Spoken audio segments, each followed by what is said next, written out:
Here, Webcomics here. After all the woke failures in gaming that we have seen over the past few years, like Dragon Age Veilguard and Suicide Squad Kill the Justice League, I have to tell consultant companies, leave developers alone.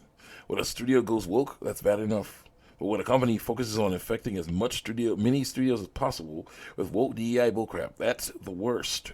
Speaking of which, Sweet Baby is trying to get more clients while failing miserably, and Ubisoft is trying to do the same thing. I guess it's a family trait. Yes, Ubisoft and Sweet Baby are related, but Ubisoft making a bad game like Assassin's Creed Shadows is different than when Sweet Baby helps make a bad game like Suicide Squad Kill the Justice League. Ubisoft chose to make a bad game, and that messed up their cash flow and reputation. That was their choice. Sweet Baby wants to teach other studios to make bad games.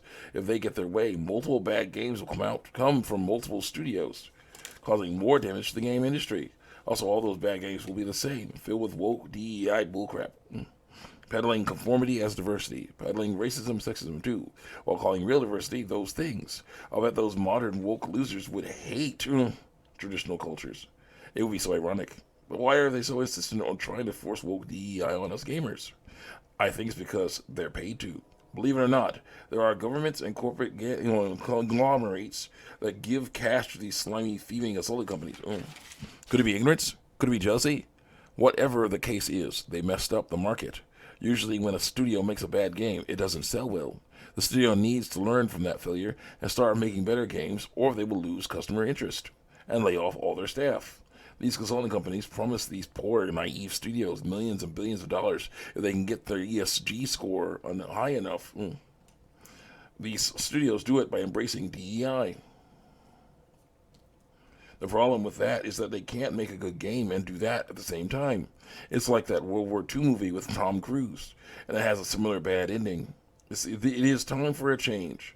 We have to stop letting these consulting companies ruin games and studios. We have to say no to them like GameScience said no to Sweet Baby. And speaking of the spawn of Ubisoft that wrote Suicide Squad Kill the Justice League and Insomniac Spider-Man 2, both horrible games with horrible stories and horrible characters, they are still consulting for games today. Poor Winterborough. Why did they need Sweet Baby to help make them make this game? It's an indie game about mice trying to gather resources so they can survive the winter. Sweet Baby really needs to stop consulting and start making games on their own. Will they sell well? Of course not. But companies like Sweet Baby have a rare opportunity. They can make whatever games they want, fail, and yet not go out of business. Thanks to that government and ESG cash. And by making the games themselves, they will no longer take down other studios with them. I'm your webcomics, and you gotta change some things, baby and friends.